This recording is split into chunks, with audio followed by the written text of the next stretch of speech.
Olá, sejam muito bem-vindos ao Med Talks. Essa é a nossa pílula diária com informações de saúde e bem-estar.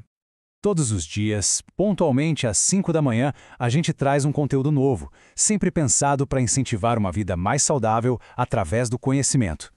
E hoje vamos respirar fundo e mergulhar num conceito que é, simplesmente revolucionário.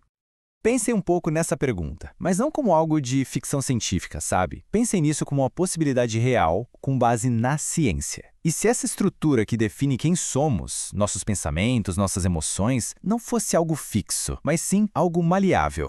Para a gente entender o tamanho da revolução que isso significa, a gente precisa voltar um pouquinho no tempo para uma época em que a visão sobre a mente humana era bem mais rígida.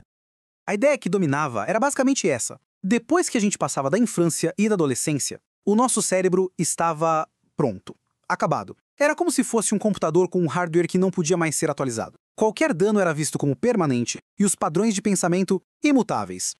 E que alívio, né? Porque essa crença, que era super limitante, deu lugar a uma das descobertas mais empolgantes e, eu diria, esperançosas da neurociência moderna. Isso abriu portas que a gente imaginava que estariam fechadas para sempre. Então, o que é exatamente essa força transformadora? Vamos agora desvendar a ciência por trás dessa capacidade incrível que o nosso cérebro tem de mudar. O ponto central de tudo é este. Neuroplasticidade é a propriedade que o cérebro tem de se reorganizar. Nossas experiências, o que a gente aprende, até mesmo os nossos pensamentos, podem alterar fisicamente as conexões entre os neurônios. Não é só um conceito abstrato, é uma mudança biológica real acontecendo. E como isso acontece na prática? Bom, o processo se dá por 3 mecanismos principais. A plasticidade sináptica é como se a gente ajustasse o volume da conversa entre os neurônios. A estrutural muda a própria fiação, criando novos caminhos. E a neurogênese, que talvez seja a mais incrível de todas, é o nascimento de neurônios completamente novos em algumas áreas do cérebro, mesmo na vida adulta. Ok, vamos sair um pouco da teoria e ver como tudo isso se aplica em algo que afeta milhões de pessoas, a saúde mental. É aqui que a esperança se torna algo concreto, palpável. É fascinante perceber que existe uma correspondência física. Transtornos como depressão, ansiedade e burnout não estão só na nossa cabeça. Eles deixam assinaturas visíveis no cérebro.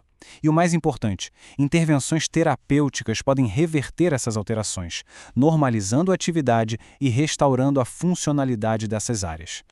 E essa mudança leva quanto tempo? Décadas? Anos? Não.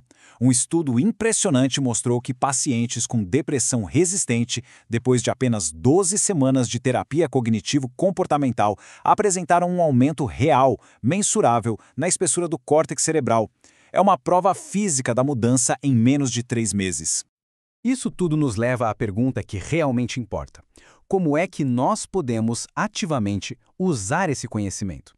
Quais são as ferramentas que a gente tem para, de fato, esculpir a própria mente numa direção mais saudável? A boa notícia é que existem práticas com um forte embasamento científico. Mindfulness e meditação, por exemplo, comprovadamente aumentam a massa cinzenta em áreas ligadas à memória e reduzem o volume da amígdala, que é o nosso centro do medo. A TCC, como a gente viu, literalmente reesculpe os circuitos neurais através da repetição de novos padrões de pensamento.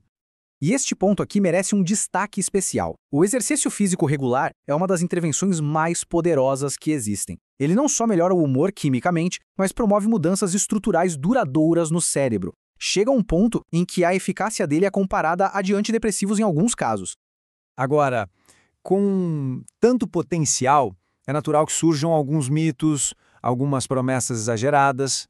Então, é fundamental que a gente mantenha os pés no chão e uma perspectiva realista baseada em evidências. A verdade é que não existe um botão mágico de reprogramação. A neuroplasticidade não é um truque rápido.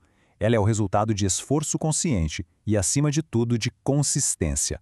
As mudanças que realmente fazem a diferença levam tempo, semanas ou meses de prática dedicada. Também é importante saber que a plasticidade não é infinita, ela tende a diminuir com a idade.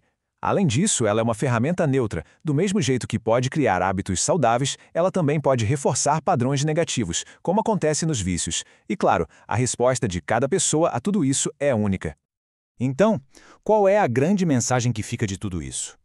O que essa descoberta incrível significa para o nosso futuro e para a nossa capacidade de superação?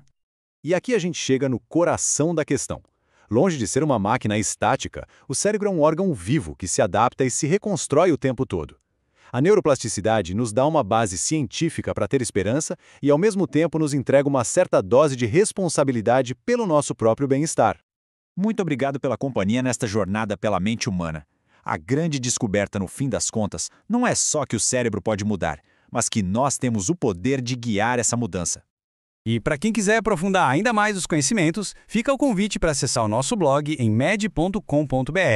Lá tem muito mais conteúdo sobre saúde e bem-estar. E a gente também está no Spotify. É só procurar pelo podcast Descomplicando a Saúde com o SPA, que é a nossa plataforma de benefícios. Este foi o Med Talks de hoje. Nos encontramos novamente amanhã às 5 da manhã. E fica a reflexão final. Se cada pessoa pudesse de fato esculpir ativamente a própria mente, por onde começaria? Até lá!